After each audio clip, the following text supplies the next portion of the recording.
Assalamualaikum warahmatullahi wabarakatuh. Alhamdulillahi rabbil alamin.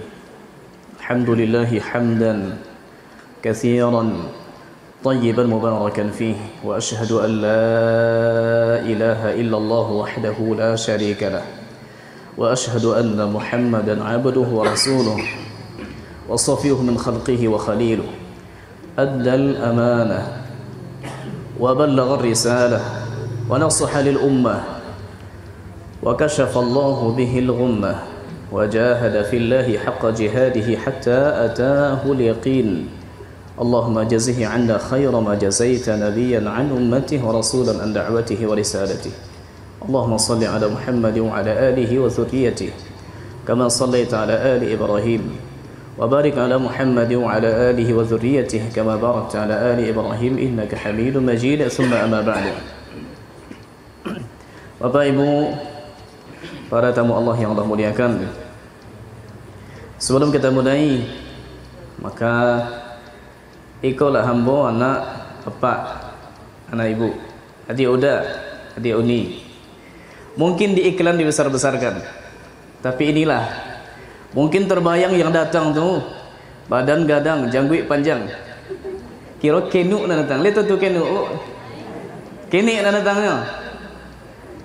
Dan sebagaimana tadi disampaikan oleh ayahanda kita, sudah terkenal. Sebetulnya saya ini orang biasa saja. Dan terkenal ini sekarang bukan lagi diukur standar kebenaran atau tidak, standar hebat atau tidak. Tukang jual durian saja bisa terkenal sekarang, iya kan? Iya. Maka saya ini biasa-biasa saja. Dulu pernah belajar di Mesir kurang lebih 11 tahun. Kemudian pernah, alhamdulillah Allah mudahkan untuk tinggal di Mekah selama 5 tahun. Ya, belajar sedikit-sedikit, itu saja. Jamaah yang muliakan, kita singgung insyaallah ta'ala apa yang sudah diketahui oleh kita bersama tentang balasan yang Allah sediakan bagi orang-orang yang bertakwa, orang-orang al-muqarrabin yang Allah dekatkan kepadanya, didekatkan ke surga Allah Subhanahu wa taala. Pembahasan kita surga antara harapan dan angan-angan. Saya yakin semua kita di sini tanpa terkecuali, dan tidak ada satupun jemaah yang saya dapati di Mekah yang datang haji, yang datang umrah. Lalu saya tanya, apa keinginan Bapak Ibu andai Allah Ta'ala tidak kabulkan dari semua doa kita kecuali satu? Cik nak dikabulkan Allah Ta'ala. Kira-kira apa nak kita jadikan paling atas dari doa kita? Secara umum jamaah yang saya tanya, ini jawabannya tidak jauh dari diampuni dosa, diberkahi hidup, kemudian dimudahkan urusan, dan kebanyakan mereka menjawab ingin dimasukkan ke surga Allah Subhanahu wa taala. Dan ini memang harapan, cita-cita paling tinggi seorang muslim yang di dunia dia menabung, di akhirat dia akan mendapatkan jaza, balasan dari apa yang dia sudah lakukan di dunia. Bahkan disebutkan dalam hadis Nabi sallallahu alaihi wasallam yang langsung meriwayatkan dari Rabbnya Allah Subhanahu wa taala, Allah berfirman, a'dadtu li'ibadiyas salihin ma la 'ainun ra'at wa la udhunun sami'at wa la khatara 'ala qalbi bashar. Aku telah menyediakan bagi hamba-hambaku yang saleh, hamba-hambaku yang saleh, hambaku yang saleh kusediakan bagi mereka ma la 'ainun ra'at, kenikmatan yang tidak bisa diukur, dilihat oleh mata, wa la udhunun sami'at, hakikatnya juga tidak bisa dicerna oleh telinga, wala khatara ala qalbi bashar, juga tidak bisa dianalisa oleh akal seseorang. Nama boleh sama, Di surga nanti ada buah delima. Di sini juga ada buah delima. Saya tadi ke sini lihat juga ada penduduk sini yang nanam buah delima. Tapi apakah hakikatnya sama? Di sana ada pohon kurma di surga. Di dunia juga ada. Barusan saya juga lihat pohon kurma. Tapi apakah hakikatnya sama? Tidak. Pernah suatu ketika dalam hadis yang diriwayatkan Imam Muslim rahimahullahu taala, juga ada di Sunan Ibnu Majah dan yang lain, bahwasanya Nabi sallallahu alaihi wasallam didatangkan air wudunya oleh seorang sahabatnya. Sahabatnya bernama Rabi'atu, ada tamar butah di belakang tapi tidak menunjukkan dia wanita. Rabi'ah ibnu Ka'ab al-Aslami, beliau ata biwudu'in Nabi, beliau datang membawa air wudu' Nabi. Biasa yang menemani Nabi Abu Hurairah, Anas bin Malik, Abdullah bin Abbas. Cerita kita kali ini seorang yang menemani Nabi, Rabi'ah bin Ka'ab al-Aslami. Beliau ketika mendatangkan air wudu' Nabi, lalu Nabi sampaikan kepadanya, "Ya Rabi'ah, sal." Wahai Rabi'ah, tanyalah, is'al, tanya, minta, memohonlah. Ana terasa di hati engkau, sampaikan. Apa keinginanmu ingin dikabulkan, sampaikan. Harapanmu agar engkau tidak dikecewakan, sampaikan. Kalau pertanyaan ini dihadiahkan kepada kita, diberikan, maka mungkin kita banyak permintaan. Beliau pun tatkala ditawarkan ini oleh Nabi sallallahu alaihi wasallam, dalam riwayat lain beliau pun bingung mau menjawab apa. Sampai beliau pulang ke rumahnya bertanya kepada istrinya, apa yang akan kita sampaikan ke Nabi? Nabi sudah buka pintu, minta. Maksudnya, harapanmu sampaikan agar kau sampaikan kepada Allah Subhanahu wa taala. Lalu beliau berfikir, lalu beliau ucapkan suatu kata yang jarang saya dapati jawaban seperti ini dari jamaah tatkala kita tanya.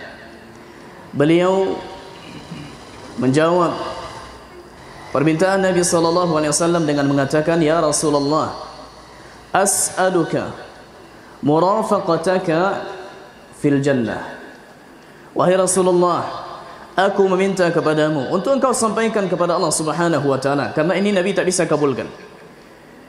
Aku meminta kepadamu, tolong sampaikan kepada Allah taala. Yang ku minta itu hanya satu saja. Murafaqataka fil jannah. Aku bisa menemanimu di surga. Kalau menemani Nabi di surga, otomatis masuk surga. Iya tidak? Iya. Kemudian kalau menemani Nabi di surga, kira-kira surga yang Allah berikan kepada Nabi tingkat bawah, bintang 3, bintang 4, atau paling atas? Hah? Kalau ada bintang paling tinggi, itulah dia. Dan surga paling tinggi sebagaimana Nabi sebutkan dalam hadis, surga Firdaus. Fa innaha a'dal jannati wa awsatuha. Itu surga paling tinggi dan surga paling di tengah. Awsat bisa dengan makna afdal. Tapi di sini maknanya di tengah, karena sebagian ulama menafsirkan dia paling tinggi dan dia juga di tengah. Berarti posisinya di tengah, surga ini seperti ini. Lalu yang paling tinggi berada di tengah, seperti piramid. Surga Firdaus. Ulaika humul warithun alladzina yarithuna al-firdausa hum fiha khalidun. Wahai Rasulullah, kalau boleh aku sampaikan permintaanku satu dan dikabulkan Allah taala. Aku ingin tetap menemanimu di surga. Sebetulnya beliau bisa saja begini, mengatakan begini, wahai Rasulullah, aku ingin masuk surga sama tingginya denganmu. Bisa saja. Artinya kalau dari sisi makna berarti tempatnya juga sama. Tapi beliau beralih kepada redaksi yang memberikan isyarat yang tajam. as'aluka murafaqataka fil jannah. Aku memohon kepadamu untuk engkau sampaikan kepada Allah Ta'ala murafaqataka, menemanimu di surga. Karena bagi beliau menemani Nabi selama dia hidup, meskipun menjadi pelayan, tapi baginya ini sudah surga di dunia. Bisa melihat wajah Nabi SAW, bisa mendengar kalam-kalam Nabi, sabda Nabi, bisa bertanya kepada Nabi suatu masalah, lalu Nabi jawab. Bisa mendengar Al-Quran langsung dari Nabi, satu-satunya makhluk yang bisa menembus Sidratul Muntaha, berbicara dengan Allah Subhanahu wa Ta'ala tanpa penerjemah, hanya Nabi SAW. Bagaimana tidak akan rindu kita bertemu dengan orang seperti ini? Bahkan sebagian sahabat sering menyatakan begini kepada Nabi, bi abi anta ya Rasulullah, bi abi anta wa ummi ya Rasulullah, tebusanku, ayahku dan ibuku untukmu hai Rasulullah. Artinya kalau bisa aku tebus ibuku, ayahku untuk bisa bersamamu, maka itu akan kulakukan. Artinya sahabat sudah sangat paham dengan hadis Nabi SAW. La yu'minu ahadukum, tidak akan sempurna iman salah seorang kalian, hatta akuna ahabba ilaihi min waladihi wa walidihi wan nasi ajma'in. Tidak akan sempurna keimanan seseorang sampai aku ini lebih dia cintai daripada anaknya, daripada ayahnya, orang tuanya, daripada semua manusia. Dan pernah suatu ketika Umar bin Khattab radhiyallahu anhu secara lantang mengatakan kepada Nabi, ya Rasulullah, innaka la ahabbun nasi ila qalbi illa min nafsi. Wahai Rasulullah, sesungguhnya engkau ini adalah manusia yang paling aku cintai. Tidak ada yang bisa menempati posisi engkau di hatiku. Siapapun engkau lebih kucintai. Tapi kata beliau, illa min nafsi, kecuali dari diriku. Diriku lebih kucintai daripada engkau. Lalu kata Nabi, belum lagi Umar, hatta min nafsika, kalau engkau mau termasuk dirimu pun di bawah. Lalu Umar memperbaiki hatinya dan menyampaikan kepada Nabi, ya Rasulullah, sesungguhnya engkau paling lebih kucintai, termasuk juga dari diriku sendiri. Lalu kata Nabi, al-ana ya Umar, sekarang ya Umar, maksudnya sekarang engkau baru menyempurnakan keimanan yang sesungguhnya.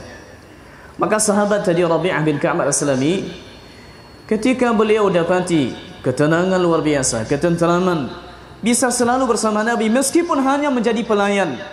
Iya, kalau ternyata pelayan dalam kebaikan, pelayan yang dimuliakan, kenapa harus malu memakai gelar pelayan?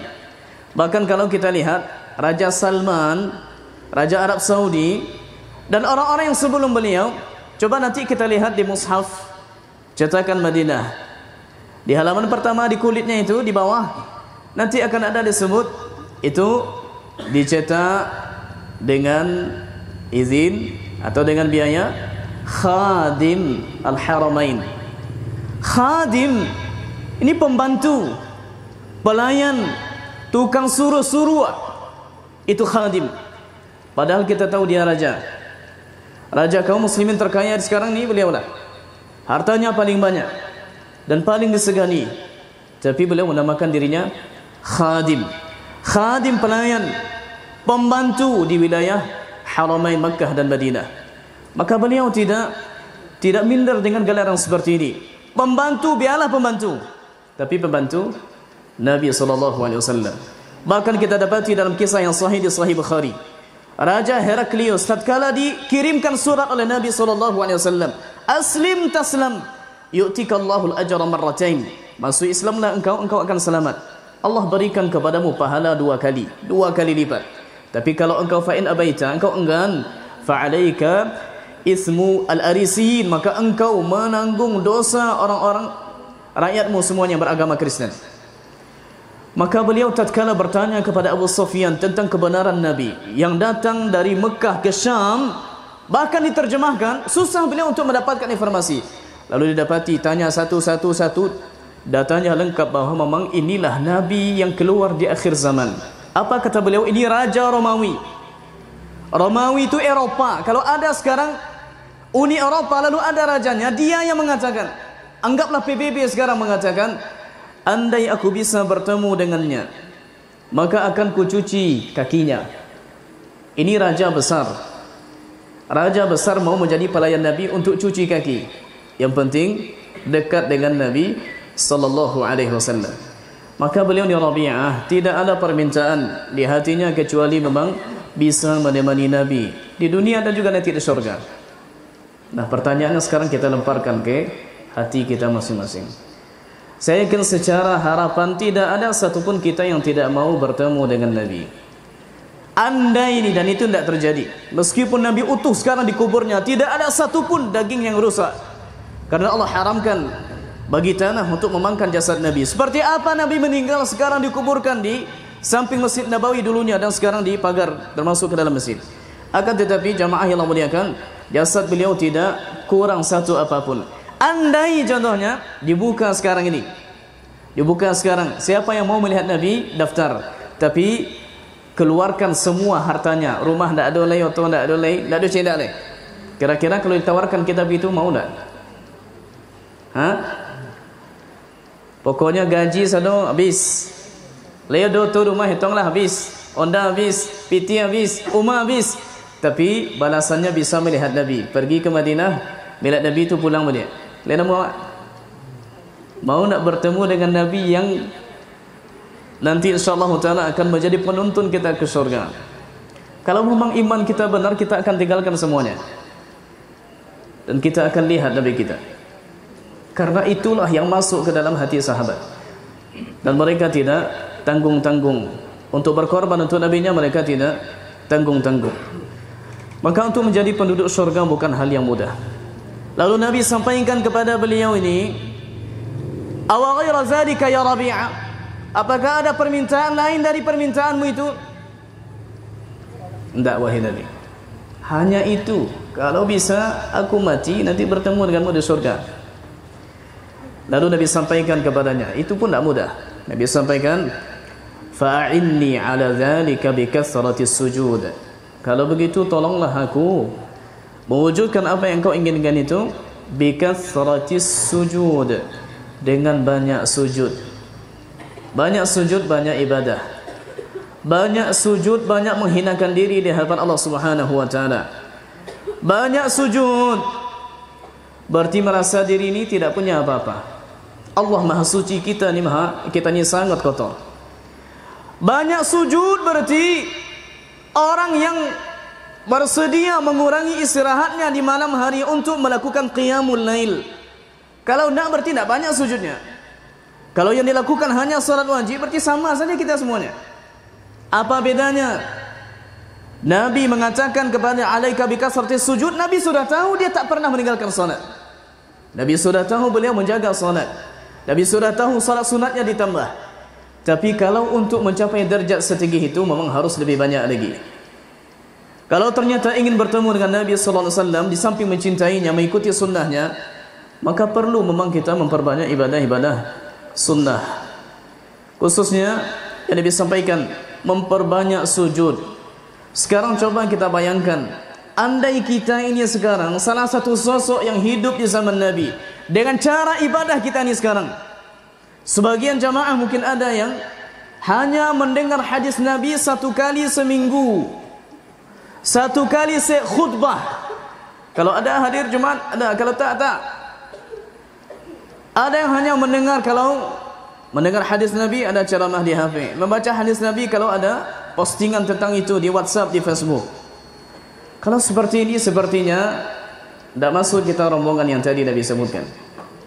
Disebutkan tentang penduduk syurga di surat Az-Zariyat juz ke-27. Di antaranya disebutkan, kanu qalilan minal laili ma yahja'un. Sedikit sekali dari waktu malam yang mereka jadikan untuk berbaring. Artinya jam 3 bangun, setengah 3 dah bangun, melakukan ibadah sampai subuh. Bikasratis sujud, menjaga salat duha minimal 2 rakaat. Ingin melakukan lebih lagi, jadikan 8 rakaat. Menjaga salat-salat rawatib, baik yang rawatib muakkadah atau ghair muakkadah, seperti tadi sebelum salat maghrib. Tadi satu hal yang dipujikan, karena sebagian tempat menganggap asing, contohnya melakukan salat sunat sebelum maghrib antara azan dengan iqamah. Dan ini sunnah Nabi sallallahu alaihi wasallam, meskipun Nabi tidak menekankan seperti salat sunat setelah maghrib. Ya, memang beda derajat, tapi dia juga sunnah. Hadisnya di Sahih Bukhari, hadis Abdullah bin Mughaffal Al-Muzani radhiyallahu anhu, kata Nabi, sallu qabla al-maghrib, sallu qabla al-maghrib, sallu qabla al-maghrib liman syaa. Salatlah sebelum maghrib, sebelum maghrib, sebelum maghrib, bagi siapa yang ingin. Maksudnya bagi siapa yang ingin nanti bertemu dengan Nabi, bagi siapa yang ingin pahala, bagi siapa yang ingin tabungan amalnya seperti gunung banyak, ya berarti harus banyak salat. Bagi siapa yang ingin dicintai Allah Subhanahu wa taala, berarti harus banyak salat. Dalam hadis kursi di Sahih Bukhari, termasuk juga dalam hadis di Arba'in Nawawi, hadis kursi, wala yazalu 'abdi yataqarrabu ilayya bin nawafil hatta uhibbah. Dan selalu hambaku mendekatkan diri kepadaku dengan nawafil. Nawafil amalan sunat, salat sunat, puasa sunat. Kalau kita hanya bertemu dengan Allah Subhanahu wa taala, dilihat catatan puasa hanya Ramadan saja, sepertinya wallahu alam tidak masuk kita orang yang akan menemani Nabi di sana. Tambahlah amal. Senin datang setiap minggu, Kamis datang setiap minggu. Anggaplah tidak mampu puasa Nabi Daud, dan ini puasa terbaik. Senin, tidak mampu Senin Kamis, Senin saja. Tidak mampu Senin Kamis saja. Tidak mampu minimal melakukan puasa sebulan itu 3 kali. Sunnahnya tanggal 13, 14, 15 setiap bulan Arab. Oh, tidak mampu yang itu, terserah kapan saja, pokoknya 3 hari dalam sebulan. Dan ini sudah standar minimal bagi puasa seseorang, belum lagi yang lain. Maka jamaah yang muliakan, jangan kita jadikan surga itu hanya sebatas angan-angan, ingin mencapai tapi tidak akan sampai, tidak kesampaian. Disebutkan juga dalam hadis Nabi yang lain, hadisnya di Bukhari Muslim, kullu ummati yadkhuluna al-jannata illa man aba. Setiap umatku akan masuk surga. Siapa saja mengaku umat Nabi akan masuk surga. Tapi sayang di sini ada Nabi kecualikan, illa man aba, kecuali yang enggan. Ada pula umat Nabi yang enggan masuk surga. Sehingga sahabat tanya, ya Rasulullah, qila man ya aba, siapa yang enggan? Man ata'ani dakhala al-jannah wa man asani faqad aba. Siapa yang taat kepadaku maka dia akan masuk surga. Tapi siapa yang membangkang kepadaku, sudah jelas ni ada sunnahku. Baik sunnah yang sifatnya sunnah dalam ibadah, sunnah dalam penampilan, sunnah dalam berbicara, sunnah adab-adab yang perlu dijaga, sunnah dalam zikir, sunnah dalam doa, dan sunnah-sunnah yang lain. Wa man asani faqad aba. Siapa yang membangkang kepadaku, tidak patuh, berarti enggan untuk masuk surga. Dalam hadis lain di Bukhari Muslim juga, Nabi menyampaikan, masali wa masalukum kamasili rajulin istawqada naran. Perumpamaanku dengan kalian ibaratnya seperti seorang lelaki yang menghidupkan api besar. Istawqada nara, api unggun di duan. Lalu nanti anai-anai datang. Lalu lelaki yang tadi menghidupkan api mengatakan, jangan ke sini, pergi ke sana. Ini bukan saja cahaya. Nanti kalian masuk sini mati. Pergi, dihalau, tapi ini masuk. Yang arah di sini dihalau, yang sini masuk. Yang sini dihalau, yang sini masuk. Lalu Nabi sampaikan, wa ana akhudhu bihujazikum 'anil nar. Aku sudah memegang pinggang kalian, jangan masuk lagi. Tapi kalian masuk juga. Artinya Nabi sudah jelaskan sedetail-detailnya, tidak ada satupun kebaikan kecuali Nabi sudah tunjukkan. Tidak ada satupun keburukan kecuali Nabi sudah larang umatnya untuk masuk ke dalamnya, baik dengan isyarat umum atau dengan sabda Nabi yang khusus. Tinggal kita lagi. Kita untuk bagaimana kalau kita ingin menunaikan harapan, memenuhi harapan kita, ingin menemani Nabi di sana, berarti harus punya modal. Disebutkan juga dalam hadis sahih, Nabi sampaikan, ala inna sil'atallahil ghadiyah. Ketahuilah, barang niaga Allah tu mahal. Tak mudah direbut begitu saja, mahal.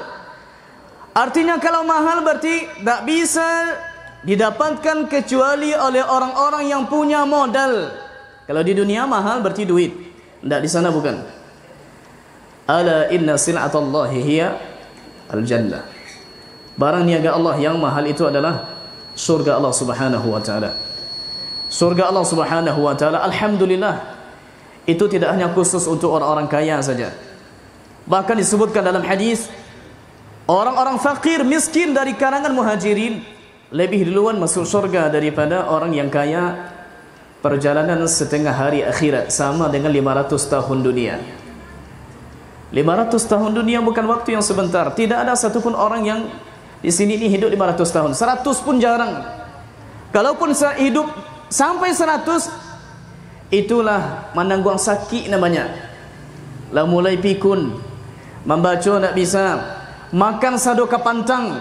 Ya iyalah, wa man nu'ammirhu nunakishu fil khalqa afala yaqilun. Yang kami panjangkan umurnya, mulai kami kurangi nikmatnya. Mata dah kurang, gigi dah kurang satu-satu, kesehatan dah kurang. Orang makan sebentar saja selesai, kita mengunyahnya susah. Kadang dah masuk nanti mengeluarkannya susah. Berbagai hal yang akan kita. Ini fakir miskin dari kalangan muhajirin masuk surga duluan 500 tahun sebelum orang kaya. Alhamdulillah. Dan Nabi sampaikan juga dalam hadis menceritakan tentang surga. Kata surga akan memasukiku siapa? Kullu dha'ifin mutadha'ifin. Setiap orang yang dhaif, lemah, dianggap lemah orang. Mutadha'if, orang mutawadhi', orang yang rendah hati, bukan orang yang sombong, orang yang hatinya bersih. Dalam ayat disebutkan, illa man atallaha biqalbin salim, kecuali orang yang datang kepada Allah Ta'ala dengan hati yang bersih. Mungkin harta tak ada, untuk makan kadang utang, tapi dia jaga hak Allah Subhanahu wa Ta'ala. Untuk kita ketahui, para sahabat yang menemani Nabi ini tidak semuanya kaya.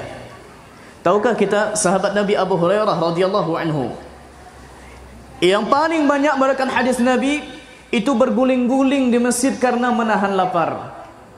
Nabi yang akan membuka surga. Bagaimana kondisi Nabi? 2 bulan tidak hidup api di dapurnya. Tidak ada yang akan dimasak.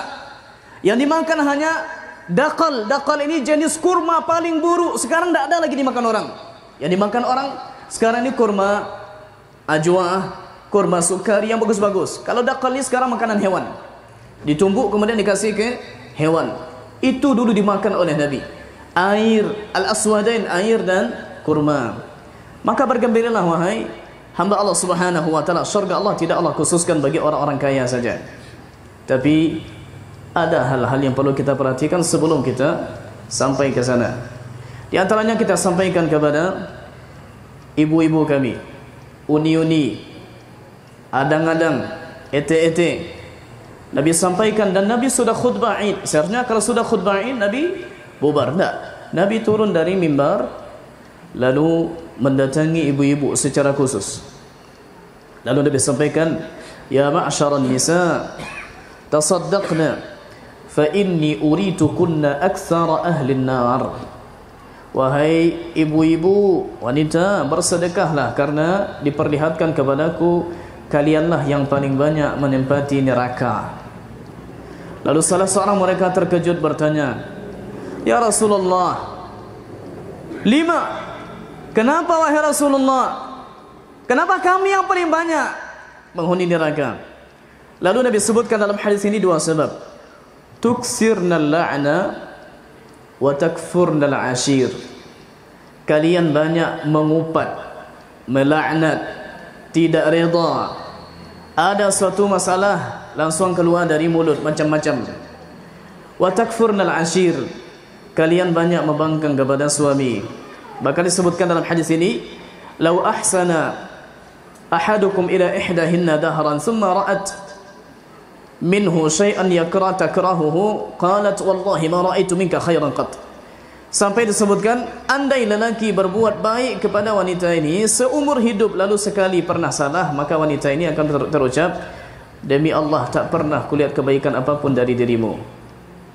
Ini Nabi ceritakan dan Nabi tidak tunjuk siapa. Dan saya tidak berani pula menunjuk aku ibu-ibu nanti sikoma, waliyazubillah. Indah, insyaallah taala kita dijauhkan dari hal itu.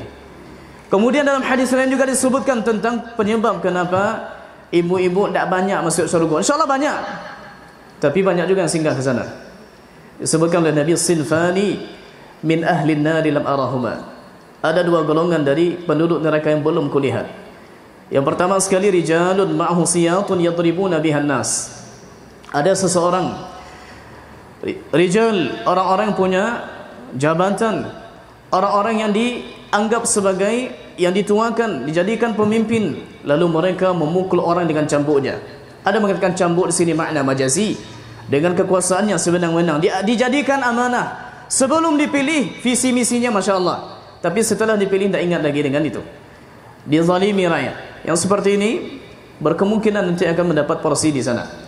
Kemudian nisaun kasiyatun ariyat ma'ilatun mumilat ru'usuhunna ka'asnimatil bukhti la yadkhulnal jannata wa la yajidna rihaha.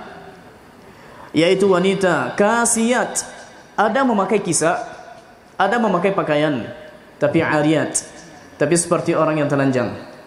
Dia tampakkan auratnya, lekuk-lekuk tubuhnya, atau transparan, nampak saja yang di dalam.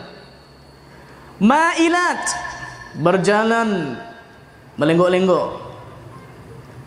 Ru'usuhunna ka'asnibatil bukhti, kepala mereka seperti punuk onta, artinya berhias-hias untuk memfitnah lelaki. Dan ini waliyazubillah terjadi juga di zaman sekarang. Saya karena bukan orang yang terdaftar di Facebook secara khusus, dan saya tidak banyak mengikuti kecuali kabar dari ini. Waliyazubillah, datang pertanyaan satu ketika kita ceramah, Ustaz, sekarang tersebar virus corona, tapi ada virus yang lebih gawat lagi dari corona sekarang, yaitu virus TikTok katanya. Ini mulai muncul. Dan virus TikTok ini ternyata katanya yang muncul itu bukan saja yang muda-muda, yang tua-tua pun mulai. Kita ni, apa yang kita cari di dunia ni?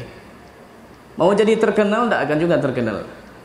Tapi merekam sesuatu yang akan menjadikan kita diperlama masa kita nanti di sana di neraka untuk apa?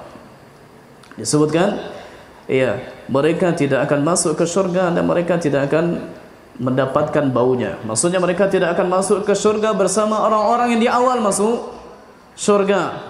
Lama mereka baru nanti menjadi alumni neraka dan masuk ke syurga. Karena berdasarkan bahasa Ahlussunnah wal Jamaah, tidak kekal seseorang kecuali yang kafir. Tapi kalau mereka bermaksiat dan Allah azab, maksiatnya habis, maka nanti di akhir akan masuk syurga juga. Ala kullin, jamaah yang muliakan, kita berharap insyaallah taala sebelum salat Isya kita ini dijadikan Allah Subhanahu wa taala orang-orang yang setia untuk mengikuti Nabi sallallahu alaihi wasallam di dunia dan di akhirat. Dan ada doa yang insyaallah taala kalau kita tidak dapatkan dari pengajian ini kecuali ini, saya rasa cukup. Ya, di antara doa yang diajarkan Nabi sallallahu alaihi wasallam, di antara meminta surga, Allahumma inni as'aluka al-firdaus al-a'la minal jannah. Ya Allah, sesungguhnya aku meminta kepadamu surga firdaus dari surga. Kemudian ada doa lain yang ini mungkin jarang, tapi ini sahih dari Nabi sallallahu alaihi wasallam tentang meminta surga. Allahumma inni as'aluka al-jannata wa ma qarraba ilaiha min qawlin aw amal wa a'udzu bika minan nari wa ma qarraba ilaiha min qawlin aw amal. Allahumma inni, ya Allah, sesungguhnya aku as'aluka, memohon kepadamu, al-jannata, surga, lalu apa lagi, wa ma qarraba ilaiha, dan apa saja yang bisa mendekatkan kepadanya, min qaulin, dari ucapan, au amal, dari perbuatan. Wa a'udzubika minan nari, dan aku berlindung kepadamu ya Allah dari neraka. Wa ma qarraba ilaiha, dan apa saja yang mendekatkan kepadanya, min qaulin au amal. Saya ulangi, Allahumma inni as'alukal jannata wa ma qarraba ilaiha min qaulin au amal, wa a'udzubika minan nari wa ma qarraba ilaiha min qaulin au amal. Ya Allah, sesungguhnya aku meminta kepadamu surga dan apa saja yang bisa mendekatkan kepadanya, baik ucapan atau perbuatan, dan aku berlindung kepadamu dari neraka dan apa saja yang mendekatkan kepadanya, baik berupa ucapan atau perbuatan. Mudah-mudahan dengannya insyaallah taala kita bisa berpacu untuk menjadi penduduk surga. Dan nanti setelah salat Isya insyaallah akan kita terima pertanyaan dari jamaah berkaitan dengan ini atau masalah yang lain. Wallahu taala alam. Karena waktu Isya sudah masuk, kita azan, kemudian insyaallah kita salat, dan setelah Isya kita sambung. Wa jazakumullahu khairan. Wassalamualaikum warahmatullahi wabarakatuh. Assalamualaikum warahmatullahi wabarakatuh. Alhamdulillahirabbil alamin. Wassallallahu wasallam wa baraka ala nabiyil karim wa ala alihi wa sahbihi ajma'in, amma ba'da. Jemaah muliakan, kesimpulan dari apa yang kita sampaikan malam ini, kesimpulannya adalah ya sama-sama lah kita beramal untuk mendapatkan surga. Ingin bersama Nabi, ikuti sunnahnya, yang zahir, yang batin, yang qauli, yang ucapan, yang perbuatan, persetujuan. Karena apapun yang diridhai oleh Nabi SAW berarti juga diridhai oleh Allah Subhanahu wa taala. Dan surga Allah itu tidak sempit. Surga Allah itu lapang. Masing-masing kita sudah punya tempat di surga, sebagaimana juga masing-masing kita sudah punya tempat di neraka. Sudah ada kedua-duanya, tinggal kita mau pilih yang mana saja. Kalau nanti kita masuk ke surga, Allah jadikan Yahudi dan Nasrani tumbal kita di neraka, maka untuk mencapai surga Allah Subhanahu wa taala, betul memang dia tidak langsung dibeli dengan amal. La salat awak, la salat fi surga, belum tentu. Bahkan dalam hadis Nabi disebutkan, la yadkhulu ahadukumul jannata bi'amalihi. Tidak ada satupun di antara kalian yang akan masuk syurga dengan amalnya. Sahabat heran. Wala anta ya Rasulullah, tidak termasuk juga engkau wahai Nabi? Tidak termasuk juga aku akan masuk syurga dengan amalnya. Maksudnya salat Isyanya tadi langsung dia beli syurga. Ini tidak dapat. Kecuali kata Nabi, illa an yataghammadani Allahu bi rahmatih. Kecuali kalau Allah meliputi aku dengan rahmatnya. Salat yang layak untuk membeli surga Allah Subhanahu wa taala, salat yang khusyuk, sebagaimana di surah Al-Mu'minun, qad aflahal mu'minuna alladzina hum fi salatihim khashi'un. Andai tadi yang kita lakukan tidak khusyuk, berarti tidak layak untuk membeli surga Allah taala. Tapi Allah Subhanahu wa taala Maha menyayangi, Maha merahmati, Maha menambal yang kurang-kurang. Amalan kita yang kurang-kurang nih, yang kurang khusyuk, sedekah yang kurang ikhlas, yang ikhlas dan yang lain, ini insyaallah taala Allah sempurnakan, dan dengannya, dengan rahmat Allah Subhanahu wa taala baru kita bisa masuk surga insyaallah taala. Maka tidak dicapai dengan angan-angan, tapi dicapai dengan usaha, juga dicapai dengan doa. Maka mari insyaallah taala kita menjadi salah satu yang akan mengikuti Nabi sallallahu alaihi wasallam di dunia ini sebelum akhirat. Siapkan insyaallah taala amalan-amalan cantik. Di antaranya adalah yang didengar oleh Nabi langsung dari Bilal ibn Rabah. Wahai Bilal, apa yang membuatmu bisa kudengar dentuman terompamu di surga? Ma arja amalin indak. Apa amalan pamungkasmu? Wa Rasulullah, aku tak punya amalan banyak. Yang kulakukan ketika aku batal wudu, lalu aku berwudu dan melakukan salat yang Allah tetapkan bagiku sekehendaknya. Artinya salat sunat wudu. ingin mengikuti jejak Bilal dalam bab ini, berarti jagalah wudu dari detik ini. Batal wudu meskipun tidak salat, wudu lagi. Pipis di rumah, wudu lagi. Nanti malam bangun-bangun jam 2, wudu lagi. Begitu. Ya, berarti memang tidak mudah untuk mendapatkan, yang butuh kesabaran untuk mendapatkan surga Allah Subhanahu wa taala. Saya rasa cukup demikian. Insyaallah taala kita lihat. Takut nanti pertanyaan agak banyak. Tapi pertanyaan yang di kertas ada? Ya. Silakan ditulis, nanti dikirim. Kepada bapak-bapak, ibu-ibu, jamaah yang telah mempersiapkan pertanyaan, tidak usah lu namun di bawah. Nah, jadi pertanyaannya itu namun tidak usah dari, tidak usah darinya, tidak usah dibuat. Jadi kita buka pertanyaan pertama 5 dulu saya. Kertas 5.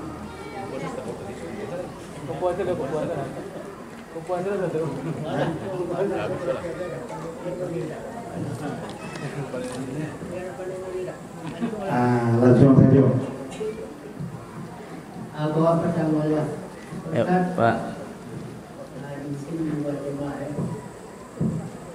Masalah wakaf dalam membaca Quran. Iya. Adullah. Ada ponen sebagian soalan berhenti bantuan pertama. Dan kedua ada bacaan sebelum azan.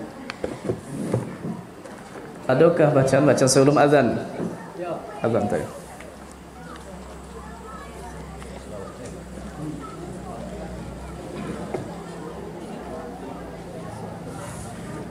Bismillahirrahmanirrahim. Assalamualaikum warahmatullahi wabarakatuh. Waalaikumsalam warahmatullahi wabarakatuh. Saya mau bertanya tentang derajat muslim, mukmin dan muhsin. Ini pertanyaannya tentang mukmin dan muhsin. Mukmin sebagaimana dijelaskan di surat Al-Mu'minun, surat Al-Mu'minun sampai ayat alladzina yarithuna firdaus hum fiha khalidun. Apa perbedaan mukmin dengan muhsin, Ustaz? Apakah muhsin itu yang paling tinggi derajat, Ustaz? Sedangkan surga itu yang tertinggi yaitu firdaus.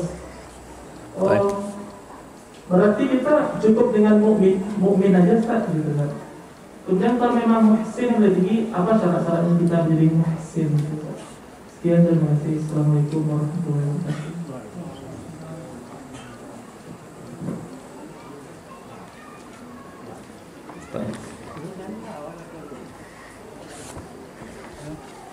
Baik, saya jawab dulu insyaallah taala, nanti silakan di ada apa?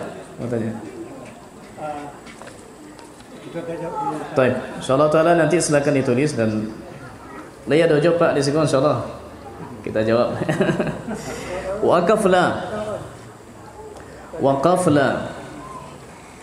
Sebelum kita jelaskan tentang hukum waqafla, maka perlu kita pahami bahawa ulama pertama berbeda pendapat untuk menamakan jenis-jenis waqaf. Satu. Yang kedua,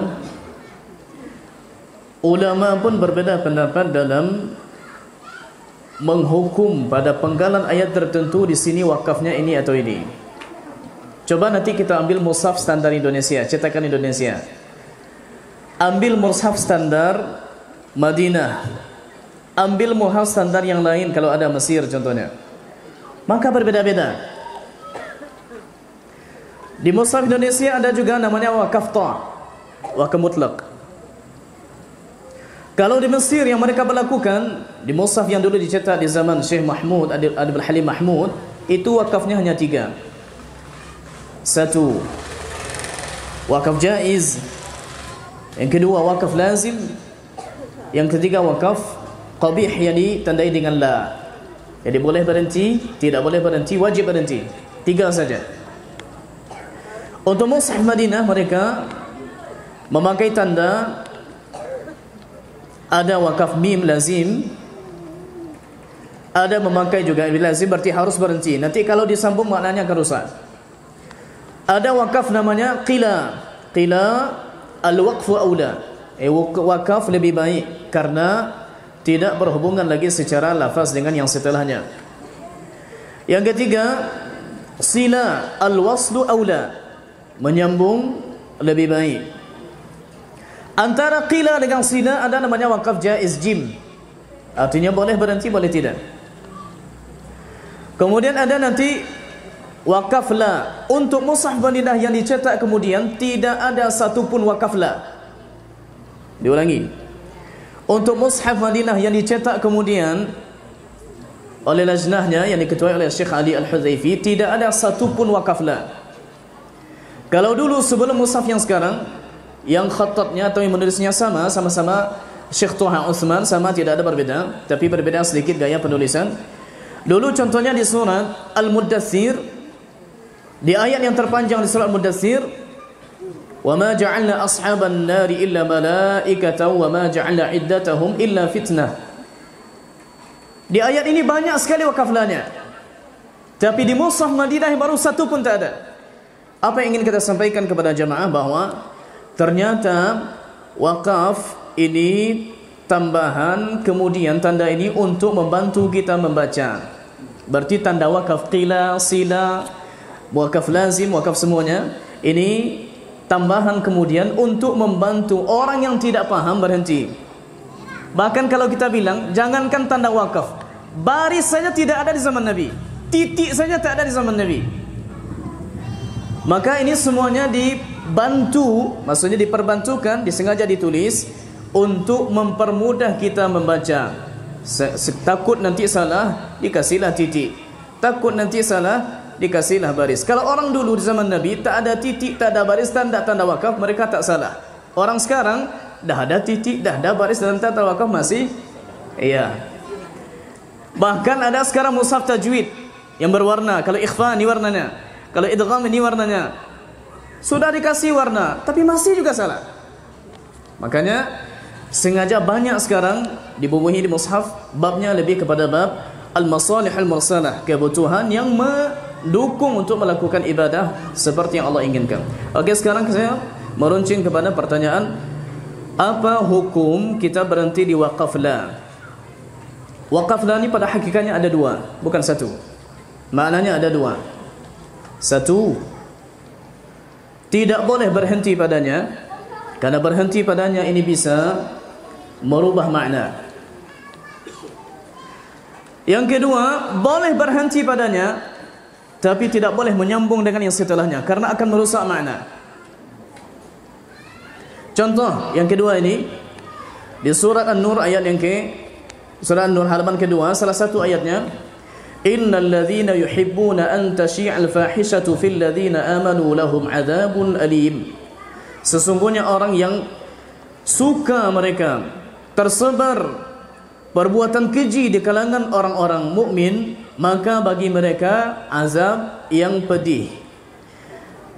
Kalau nanti orang baca begini, dia berhenti contohnya, innal ladzina yuhibbuna an tashi'al fahishatu fil ladzina amanu. Okey, tak apa-apa, nafasnya tak cukup, dia ulang. Tapi kalau dia mengulangnya, alladzina amanu lahum adzabun alim, kira-kira maknanya apa? Orang-orang yang beriman bagi mereka azab yang.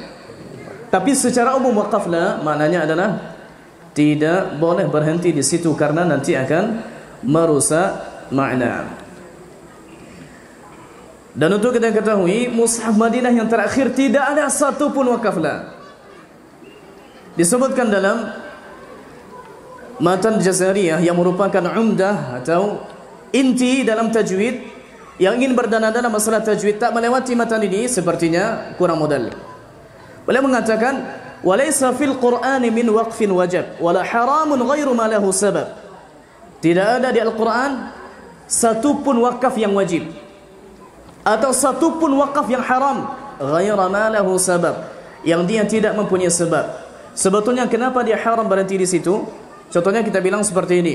Kita bilang seperti kalimat-kalimat yang kurang lebih menunjukkan maknanya salah. Seperti wa qala ittakhadallahu walada. Nanti kita baca ittakhadallahu walada, berarti di situ. Yang seperti ini tidak boleh kita lakukan karena akan merubah makna. Mereka mengatakan Allah punya anak, mengambil anak. Lalu kita baca Allah punya anak, lalu berhenti di situ. Padahal Allah tidak punya anak. Lam yalid wa lam yulad wa lam yakul lahu kufuwan ahad. Maka ini dimaksud dengan wakaf la. Andai contohnya seseorang nafasnya tidak kuat, lalu dia berhenti pada wakaf qabih, memisahkan antara unsur inti kalimat, mubtada dan khabar, mudhaf dengan mudhaf ilaih, na'at dengan ma'ud, fa'il dengan fi'il, contohnya yang disebutkan. Maka yang seperti ini dia berhenti kalau memang tidak kuat, lalu dia ambil lagi ayat yang sebelumnya untuk merangkai kembali makna agar dia tidak salah.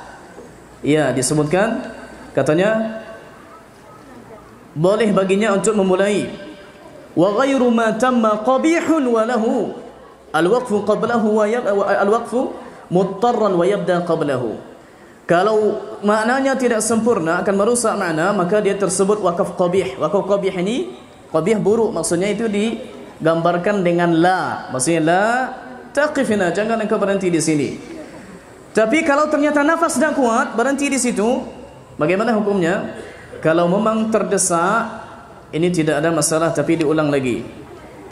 Katanya lahu al-waqfu muttarran, boleh baginya wakaf dalam keadaan darurat. Yang tidak ada ongok leh, anda kena pasuan. Beko jangan hilang longok beko tengok macam itu. Maka wa yabda qablahu, dia mulai dengan kalimat sebelumnya untuk merangkai makna agar tidak salah. Tapi bagi orang yang sudah tahu di sini salah makna, jangan berhenti di situ. Lalu dia sengaja berhenti di situ padahal dia paham, maka hukumnya haram karena dia merusak makna.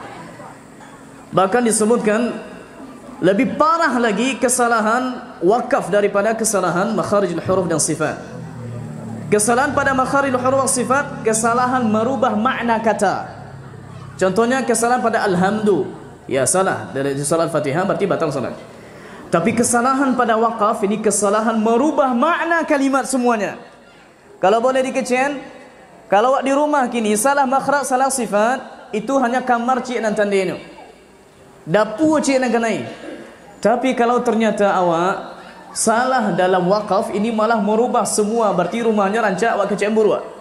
Maka ini lebih lagi merusak daripada itu. Maka secara umum yang sengaja berhenti pada la dan dia faham bahasanya itu merusak makna, maka hukumnya haram.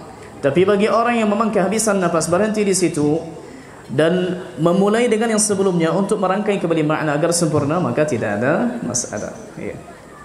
Baik. Kemudian bacaan sebelum azan. Kalau yang dimaksud ada ayat, saya tidak tahu. Kalau yang dimaksud ada selawat, saya juga tidak tahu. Kalau yang dimaksud contoh membaca innallaha wa malaikatahu yusalluna 'alan nabi.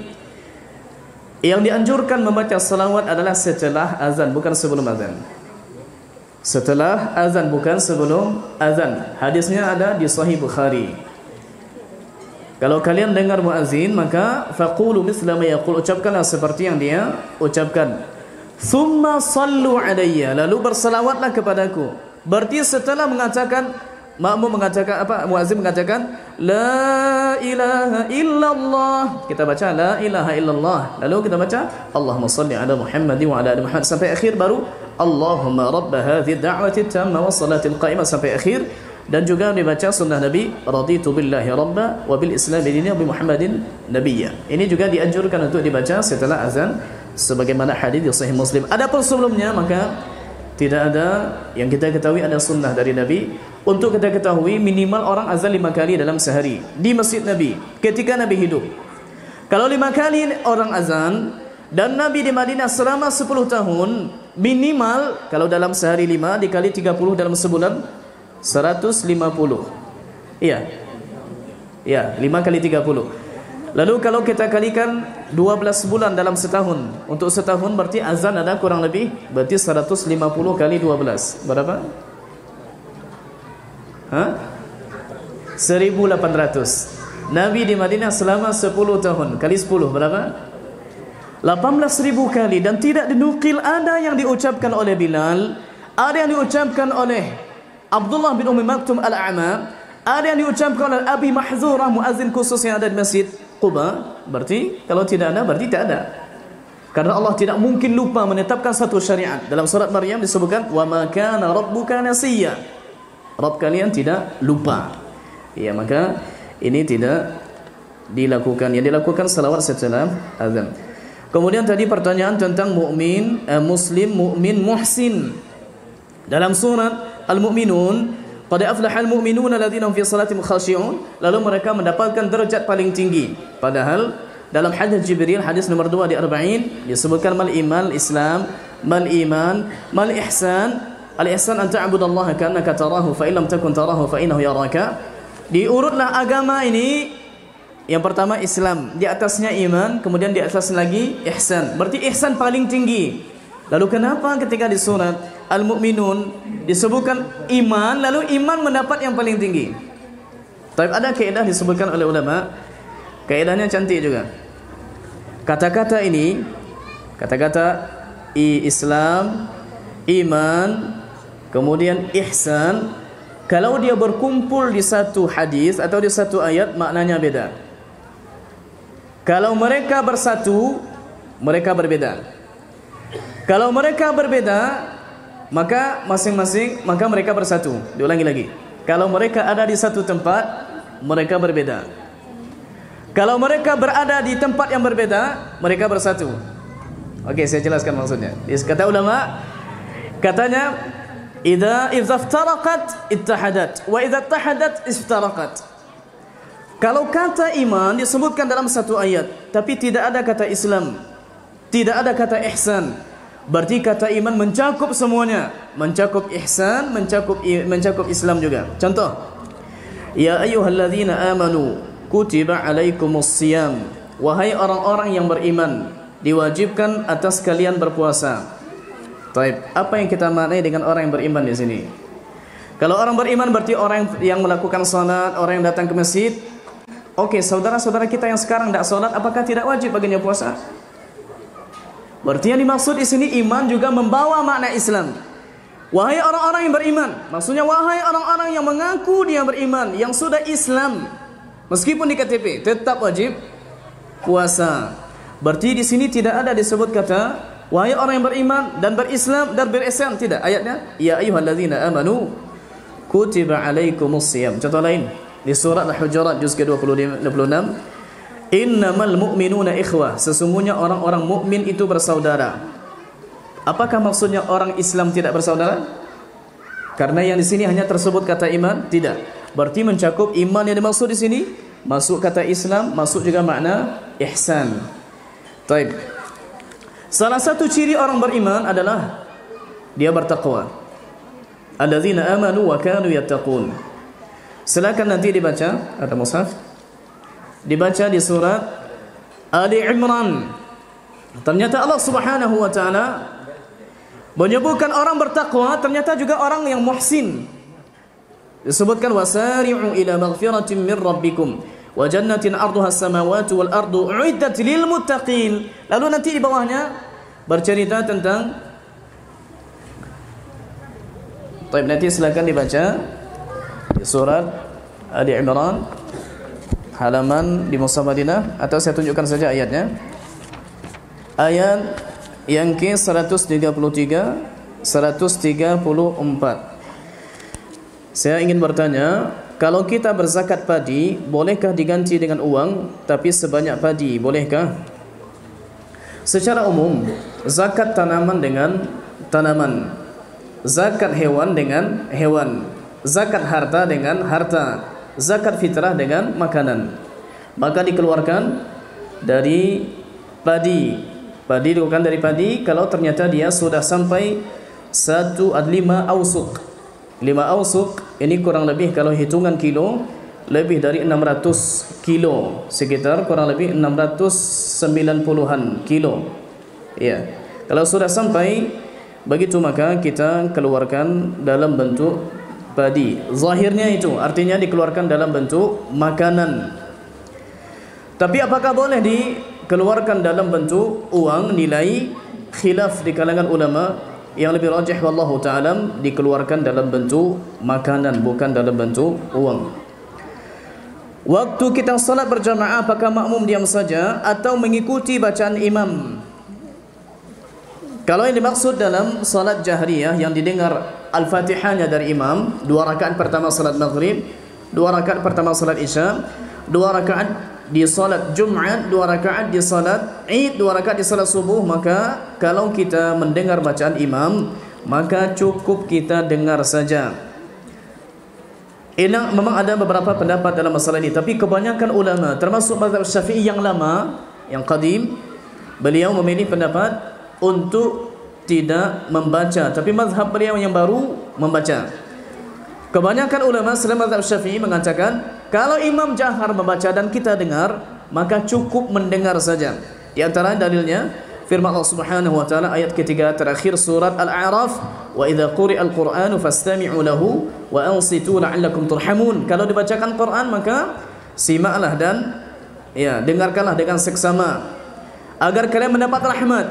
Ditanya oleh Imam Abi Dawud kepada gurunya Imam Ahmad, apakah ayat ini di dalam salat atau di luar salat? Kata beliau, fis salati wa ghairiha, di dalam salat dan di luar salat.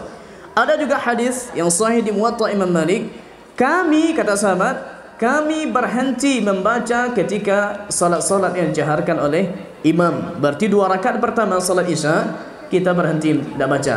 Tapi rakaat ketiga, rakaat keempat kan sir, maka kita baca berdasarkan hadis Nabi, la salata liman lam yaqra bi Fatihatil kitab. Tidak ada salat, tidak sah bagi orang yang tidak membaca Fatihah. Apa hukum doa bersama? Jika yang dimaksud doa bersama pada tempat-tempat yang dibaca oleh Nabi dengan jahar dan diamirkan oleh sahabat, maka ini dianjurkan. Contoh, ketika imam khutbah, bukankah imam berdoa? Ketika imam qunut witir, bukankah imam berdoa? Ketika khatam Quran, ada salah seorang di antara kita yang khatam Quran. Khatam Quran maksudnya dia telah menamatkan bacaan Al-Quran. Maka Anas bin Malik radhiyallahu anhu, sebagaimana hadis Sunan Ad-Darimi, mengumpulkan keluarganya, bahkan memanggil yang lain untuk menghadiri doa, karena doa setelah khatam Quran ini dikabulkan. Berarti ini kita dapati dalilnya dari Nabi dan dari sahabat. Kalau yang dimaksud dengan doa bersama, contohnya doa setelah salat, atau contohnya di kesempatan tertentu yang memang tidak didapati contohnya dari Nabi SAW, maka saya bacakan apa yang ditulis oleh Imam Syafi'i dalam kitab jilid kedua, babu insirafil imami minas salah, babu bubarnya imam dari salat, lalu zikir-zikir setelahnya. Kata Imam Syafi'i rahimahullah ta'ala, kata beliau, wa akhtaru lil imami wal ma'mumi an yazkura Allah wa yukhfiyani zikir. Aku memilih, ini mazhab Syafi'i, aku memilih. Dan saya lihat ada cetakan yang saya punya di Mesir, ada juga cetakan yang ada di, saya pinjam dulu di, kita dapati di Tarbiyah, di Tabik Panjang, di Kota Panjang, pokoknya di buku-buku Syafi'i. Di kitab Imam Syafi'i beliau sampaikan, wa akhtaru lil ma'mumil imam, lil imamil ma'mum, aku pilih bagi imam dan makmum, an yazkurallaha, berzikir kepada Allah keduanya, wa yukhfiyani zikir, dan mengikhfakan zikir, ikhfa menyamarkan, mensirkan. Ini kata beliau, illa, kecuali, ini boleh baru dijaharkan, illa an yakuna imaman yajibu an yuta'allama minhu, kecuali kalau dia sebagai imam orang tak pandai dan harus belajar darinya. Gimana cara zikir nih? Maka belajar dari imam bagaimana cara berzikir seperti yang Nabi ajarkan, maka dijaharkan oleh imam dalam proses pembelajaran. Lalu kata beliau, fa in dhanna annahu qad tu'allima minhu asarra, kalau ternyata imam telah menyangka makmum dah pandai baca sendiri, maka dia sirkan lagi. Berarti dijaharkan sebatas mengajarkan. Dah tahu imam cara baca subhanallah, subhanallah, dah tahu imam baca Allah ma'atas salam, dah tahu makmum bagaimana cara baca astagfirullah, astagfirullah, astagfirullah. Makmum hafal ayat kursi, makmum hafal 3 qul, maka baca sendiri. Lalu beliau berdalil, ini uniknya, beliau berdalil di akhir pembicaraan beliau, dan ini berdasarkan firman Allah Subhanahu wa taala, wala tajhar bi salatika wala tukhafit biha wabtaghi baina dzalika sabila. janganlah engkau menjaharkan solatmu dan jangan juga mengikhfatnya. Ikhfat begini, kita solat tapi macam ni, tak ada digerakkan bibir satu pun. Wabtaghi baina dzalika sabila, akan tetapi carilah jalan antara keduanya. Lalu beliau jelaskan, yakni as-salah yang ada di ayat ini, wala tajhar bi salatika, ay wala tajhar bi du'aika, janganlah engkau jahar-jaharkan doamu. Kalau doa bersama mustahil tidak jahar. Tak lalu mungkin makmumnya lalu belakang amin amin, malah mungkin. Berarti zahirnya di sini imam menjaharkan doanya, tapi dalam ayat wala tajhar, jangan dijaharkan solat, maksudnya jangan dijaharkan doa. Silakan nanti diperiksa di buku Al-Umm Imam Syafi'i. Kalau di buku saya di rumah saya sudah tandai halamannya. Maka ini yang beliau pilih dalam masalah ini. Berarti kalau ternyata makmum tidak pandai berzikir, tidak pandai berdoa, baru diajarkan oleh imam berdoa. Yang dituntut setelah bersolat itu kita berdoa, bukan membaca doa. Kok membaca doa, ya tak pandai kita saudara Pak. Contohnya diundang nanti ada orang makan, sebelum pulang, bacalah doa sedek, fatihah doa sedek. Ya tak kesah doa pandai itu. Tapi berdoa menyampaikan apa yang kita inginkan kepada Allah Ta'ala, takkah mungkin awak tak pandai? Karena boleh berdoa kepada Allah Ta'ala dengan bahasa kita.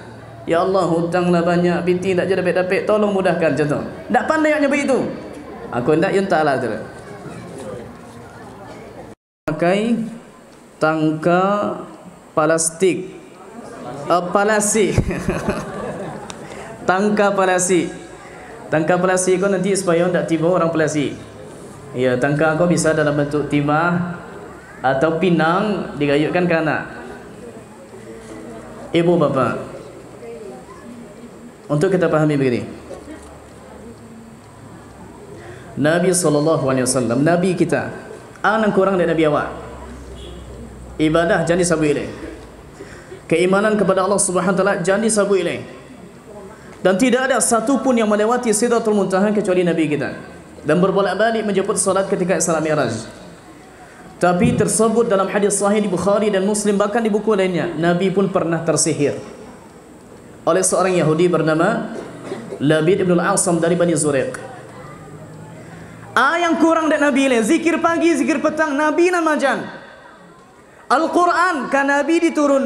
Tapi ternyata kalau Allah takdirkan kena juga. Meskipun kenanya itu hanya di bagian-bagian zahir dari badan Nabi.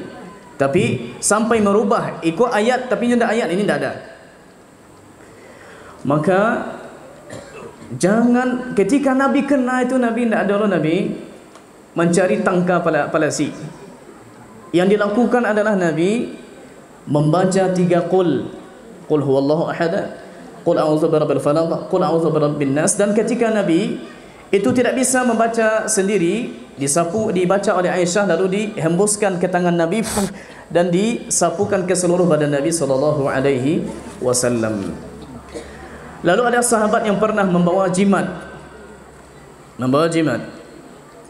yang disebut dengan dalam bahasa Arab hirz.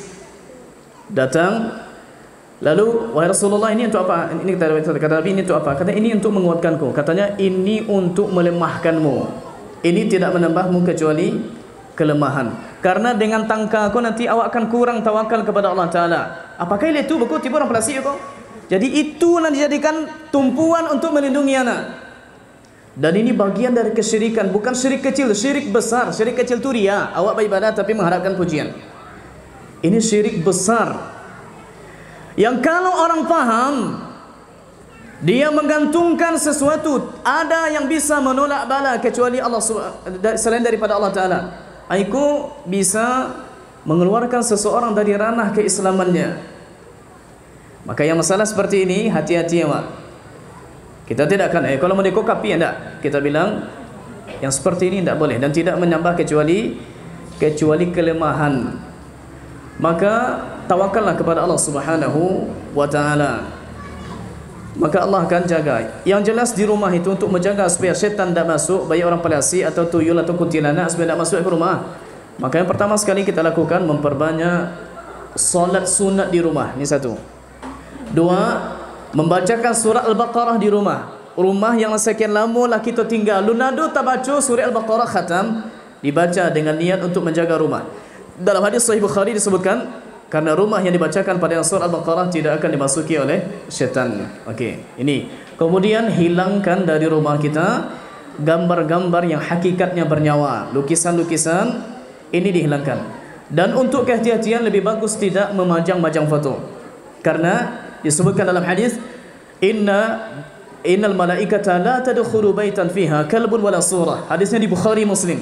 Sesungguhnya malaikat tidak akan masuk ke rumah yang di situ ada wawau dan di situ ada surah gambar. Dan sebagian ulama mengkiaskannya juga kepada foto. Tapi insyaallah taala foto tidak termasuk. Tapi untuk kehati-hatian ini tidak dilakukan dengan memajang. Minimal gambar-gambar lukisan, baik dengan tenunan atau dengan lukisan yang mungkin kartun-kartun ditempel di dinding, maka ini dihilangkan karena samojo tampek bataduh ketika hujan dek setan ketika inyo sakit. Maka ini dihilangkan supaya rumah kita terhindar dari orang-orang Palestin. Ana sering mendengar masalah pegang gadai, tadi sudah kita jawab. Bagaimana dengan seseorang yang percaya dengan dukun? Okey, ini sudah kita jawab. Percaya ada dukun, ada. Karena dukun itu memang ada. Tapi tidak boleh percaya bahwasanya dukun ni orang yang menyembuhkan. Halal berobat ini tidak diperbolehkan. Kalau di dalam salat kita ada ketinggalan atau ragu, ketinggalan yang ketinggalan yang mana yang dikerjakan sujud sahwi sebelum salam atau sesudah salam. Penyebab sujud sahwi artinya lupa. Penyebab sujud sahwi itu ada beberapa hal. Yang pertama, ragu ini karena lupa. Dan ragu ini ada dua. Kalau ragu dalam salat memang tak jelas lagi mana yang entah hampir entah tiga ndak hampir, akhirnya itulah bercakap dalam solat lah sibuk ada itu. Maka kita ambil standar yang paling kecil, yang wak ragu yang terbanyak. Tiga atau hampir, alah hampir, alun hampir. Yang wak ragu dan wak yakini wak tiga alah, hampir yang masih ragu. Okey, kita ambil yang yakin. Yang yakin tiga. Antara tiga dengan empat kita ambil tiga. Antara satu dengan dua ambil satu. Antara dua dengan tiga ambil dua, yang paling kecil. Lalu nanti lakukan sujud sahwi sebelum salam. Bagaimana kalau ragunya begini? Awak ragu 3 jampe, tapi hati awak lebih kuat kampek le. Iyalah hampek, buktinya orang di samping awak itu lebih kudian datang pada awak le, tapi nyolah tasyahud. Berarti awak iyalah hampek mah. Lalu awak hati awak kuat ke itu, kita pilih yang paling kita yakini, lalu lakukan sujud sahwi setelah salam. Bisa dipahami? Ragu ada dua, 50%, 50%, 50-50. Tak tentu, tayo, tindak, talah, talun. Tidak ada satu pun menguatkan. Ambil yang terkecil, lakukan sujud sahwi sebelum salam. Tapi kalau ada yang menguatkan, ada yang yakin, 70% rasanya lah. Ambil yang paling kita yakini, lakukan sujud sahwi setelah salam. Ini kalau dalam masalah ragu dalam solat. Rasul meminta kita meminta surga yang tertinggi. Bagaimana dengan pendapat yang mengatakan yang dicari adalah keridhaan Allah? Kalau Allah redha, di mana ditempatkan asal redha? Maksudnya pokoknya redha Allah di mana ditempatkan lah. Kok di neraka apa?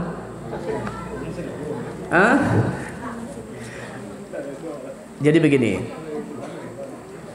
Ya, sebagian kalau kita beribadah kepada Allah Ta'ala karena mengharapkan surga tidak ikhlas. Kalau kita meninggalkan maksiat karena takut masuk neraka tidak ikhlas. Kalau ikut kita jadikan keyakinan, kita bahas dulu. Siapa yang mengatakan ucapan ini? Apakah Nabi? Tak. Sahabat? Bukan. Apakah tabi'in? Tidak. Yang mengucapkannya adalah seorang wanita yang ahli ibadah, Rabi'ah Al-Adawiyah, yang hidup pada abad kedua sezaman dengan Harun Ar-Rasyid. Disebutkan biografinya oleh Imam Az-Zahabi rahimahullah ta'ala dalam kitab Sir A'lamin Nubala. Disebutkan riwayat tentang beliau ini. ternyata sanadnya terputus 200 tahun. Artinya kini awak ingin baca itu tentang kaki di ini awak. Kaki di ini awak. Barang kata itu. Awak nak serobok je kaki je ni awak, tapi awak ceritakan dulu ketika nyonya rajin solat ni kau. Dari mana awak tahu? Berarti awak tahu dari orang yang memberitahu. Okey, orang memberitahu ni siapa? Kalau sanadnya boleh sampai apa awak, lalu kaki awak, ini awak, tu apanya? Belum tu kakinya. Okey, berarti tak ada masalah. Sanadnya bersambung. Tapi sanad tentang masalah siapa yang ibadah mengharapkan surga atau meninggalkan maksiat karena neraka, maka ibadahnya tidak ikhlas. Ini sanadnya terputus 200 tahun. Bagaimana mungkin kita mengambil ilmu dari sanad yang tak jelas? Kalau ada kini pengumuman, insya-Allah taala masing-masing kita yang ada di musala aku keluar dari pintu akan mendapatkan masing-masing kita bantuan Covid 1 juta seorang. Kira-kira nak kita tanya di mana dibagi itu? Yang kita tanya adalah siapa bagi koba?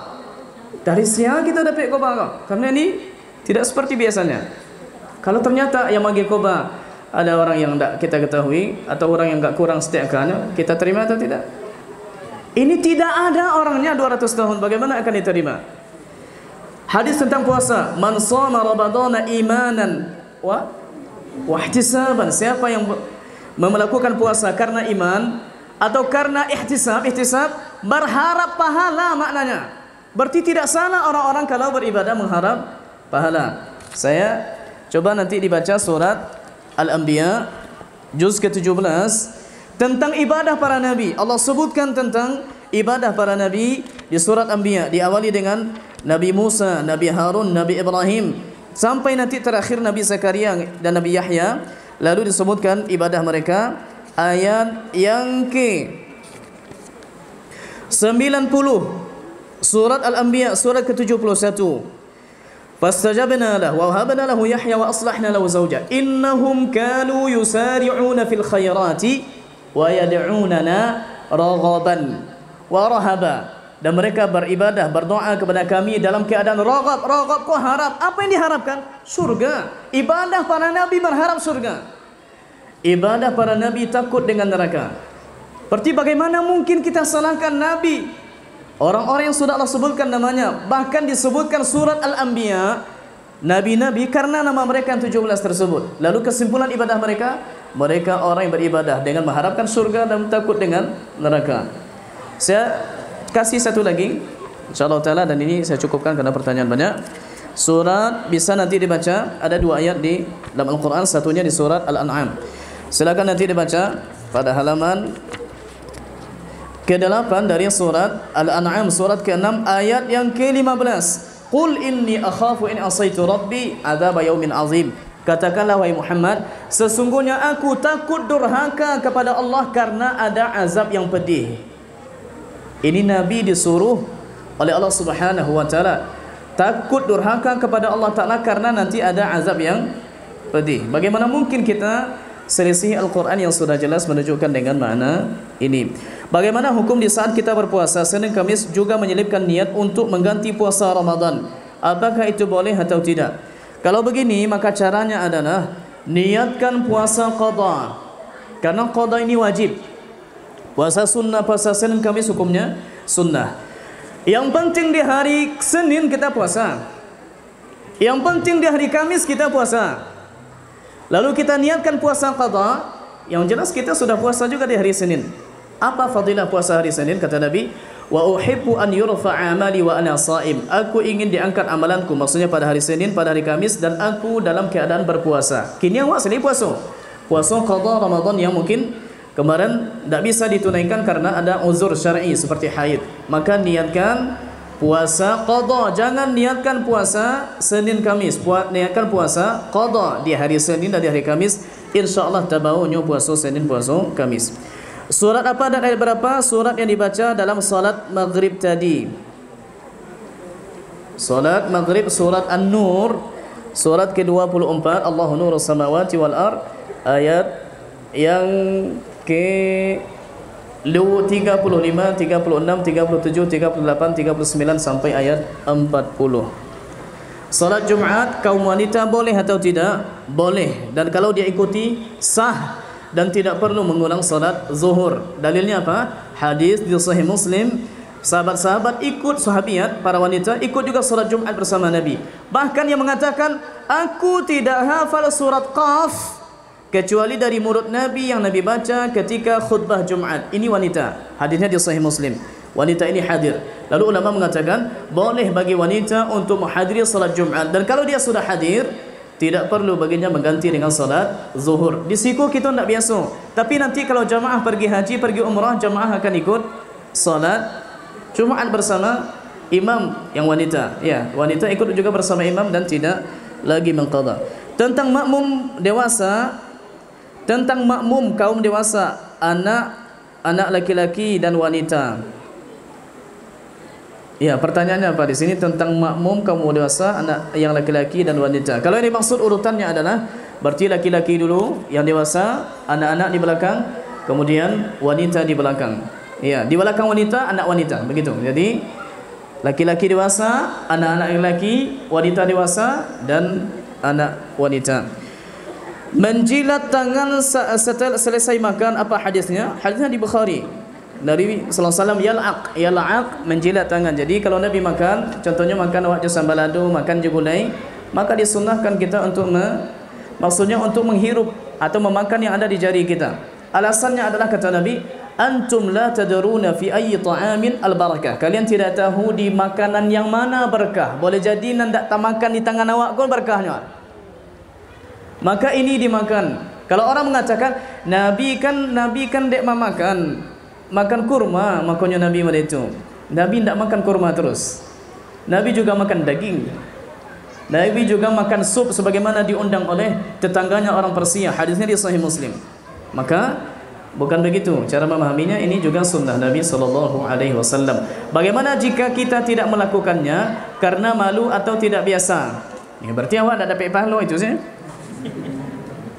Bolehkah digabungkan salat sunat tahiyatul masjid dengan salat sunat fajar dengan satu niat? Iya, tapi niatkan salat sunat fajar yang utama. Salat sunat fajar yang utama. Salat sunat tahiyatul masjid, jangan masuk masjid kecuali salat. Awak nak duduk dah. Awak masuk ke masjid lalu melakukan salat. Bagaimana kalau begini? Awak masuk ke masjid, kiranya oranglah salat wajib. Apakah kita lakukan salat tahiyatul masjid? Awak langsung gabung dengan imam, begitu kan? Yang penting kita tidak duduk tapi langsung melakukan salat. Ini yang dimaksud. Maka kalau kita niatkan salat sunat rawatib qabliyah atau sunat fajar, namun dua barang cik, maka sama saja. Lalu nanti insyaAllah salat tahiyatul masjid atau salat sunat wudu, ini bisa masuk ke dalamnya insyaAllah ta'ala. Dan ini contoh yang sering dicontohkan oleh ulama ketika membahas masalah ta'addudun niyat fi ibadatin wahidah. Bervariasinya niat di satu ibadah. Termasuk juga boleh menggabungkan antara mandi junub dengan mandi salat Jumat bagi lelaki. Dia junub, lalu dia ingin pergi salat Jumat, tidak perlu mandi dua kali. Cukup niatkan mandi junub dan diselipkan juga mandi Jumat, dan ini sudah cukup. Di waktu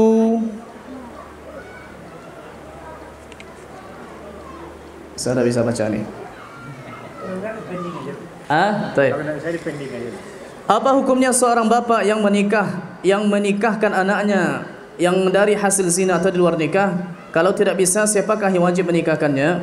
Pendapat kebanyakan ulama termasuk mazhab Syafi'i, dan ini yang diberlakukan di hukum di Indonesia sebagaimana disebutkan dalam kompilasi hukum Islam, ya, bahwasanya ayah yang menikahkan anak zinanya maka nikahnya tidak sah. Yang menikahkannya adalah wali hakim, kuat. Cuma kalau ternyata malu beko tak buka lo aib, orang tak tahu semua sekali beko baku apaknya tak menikahkan padahal apaknya ada di masjid, maka caranya adalah nikahkan dulu dengan wali hakim di kuat. Datangkan dua saksi. Berarti wali hakim jadi wali, ada saksi dua orang, nikahkan di situ. Baik kok di masjid di kampung awak kok tak pasal jua untuk menyembunyikan aib, maka silakan dilakukan oleh bapaknya. Jika yang dipermasalahkan adalah tak sah, awak nak nikah jadi di kuat dan aib tertutup. Maka seperti ini lebih kepada seremonial untuk menutup aib, tapi tidak dilakukan nikah oleh bapaknya sendiri. Kalau ternyata itu sudah terlakukan sebelumnya gimana? Kalau memang pendapat yang kita pahami ketika itu, ulama yang mengatakan sah kalau memang lelaki yang menzinai ibunya lalu menikahinya secara sah, dan ini ada ulama yang mengatakannya sah, bertumpu kepada pendapat itu, berarti hukumnya sah ketika itu. Iya. Dan tidak perlu lagi diulang nikahnya. Anda mau bertanya tentang amalan dan ibadah yang tidak sesuai dengan tuntunan Nabi dan apa hukumnya? Menyelisih sunnah Nabi SAW berarti mengada-ngada, membuat perkara baru. Apa kira-kira hukumannya? Silakan nanti dibaca surat An-Nur, surat ke-24 ayat yang ke-63.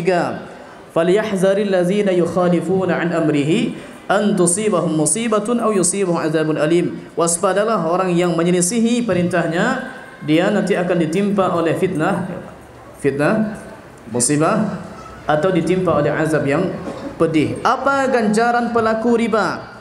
Pelaku riba akan dipercantik nanti di akhirat. Disuruh memakai baju perang, disuruh mengangkat pedang. Lalu Allah Ta'ala mengatakan kepadanya, a'linu al-harb, umumkanlah perang. Ya Allah, kepada siapa mau aku umumkan perang? Umumkanlah perang kepada Allah dan Rasulnya. Kini awak pulang dari situ, pulang nanti cibolah kita umumkan perang kepada istri kita, kepada anak kita, kepada ayah kita, kepada ibu kita. Tak akan mampu kita melakukannya. Mengalok ke perang. Tapi di akhirat nanti orang yang melakukan riba akan dipakaikan kepadanya baju perang, dia kasih pedang dan diumumkan perang dengan Allah dan Rasulnya. Yang kedua, dalam hadis di Sahih Bukhari juga, orang yang memakan riba disebutkan dalam mimpi Nabi di hadis Sahih Bukhari, dia nanti akan berada di sebuah sungai darah, isinya darah busuk, dan dia berenang ke tepian. Sampai di tepi, dia ingin keluar, tapi di tepi itu ada orang yang menunggu. Di sana ada orang yang menunggu, yang tangannya sudah dipenuhi dengan batu kerikil runcing-runcing. Dia mau ke atas, mulutnya disuapkan oleh orang tadi dengan batu kerikil sampai luka-luka. Karena sakit, lalu dia masuk lagi ke dalam sungai, menyeberang lagi untuk pergi ke tepi sana. Ternyata tiba di situ orang yang tadi, tiba di situ balik. Dimasukkan lagi ke dalam mulutnya batu kerikil runcing-runcing sampai melukai mulutnya. Begitu terus. Karena apa? Dia memakan harta haram, sama seperti memakan darah manusia.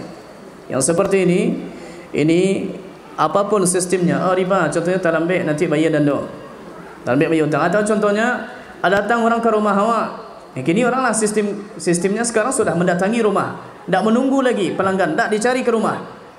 Ya, hutang sekian, bayar sekian. Kali seketiknya Ustaz. Kalau riba ni, coba kiaskan ke zina. Riba dosa besar, dan riba lebih besar dosanya daripada zina. Kalau nanti ada orang berzina, bakal berzina, kalian seketik nyopaknya. Bagi kira nyawa. Badutu mah, seketik nyopaknya. Kalau dusta, seketik banyak dosa juga. Dan dia dosa besar. Ya, makanya seperti ini harus diwanti-wanti. Apa hukumnya bagi wanita memakai parfum sementara tujuan memakai parfum baginya hanya untuk mencegah bau badan? Tidak ada masalah kalau yang demikian. Disebutkan dalam hadis sahih di Syama'il Muhammadiyah karangan Imam At-Tirmizi, yaitu parfum lelaki yang nampak, parfum lelaki yang tidak tampak tapi tercium baunya. Parfum wanita ketika dulu zaman dulu nampak tapi tidak tercium baunya. Artinya parfumnya bukan untuk diharumkan atau diciumkan ke orang lain baunya. Ada dalam hadis yang lain yang juga sahih di Sunan Nabi Daud, ayyuma mar'atin ista'tarat thumma marrat ala qaumin yajidu rihaha fahiya zaniyatun. Wanita manapun yang dia memakai parfum untuk dicium baunya oleh kaum lelaki yang dilewatinya, maka dia termasuk orang yang melakukan perzinaan. Maksudnya membuka pintu untuk melakukan perzinaan. Maka silakan kita memakai parfum, tapi dengan bab untuk menghilangkan bau badan, bukan untuk bergaya-gaya. Bukan lebih yang itu. Wallahu a'lam. Dan ini yang bisa kita sampaikan. Banyak maaf kalau ada yang kurang berkenan. Wassalamualaikum warahmatullahi wabarakatuh.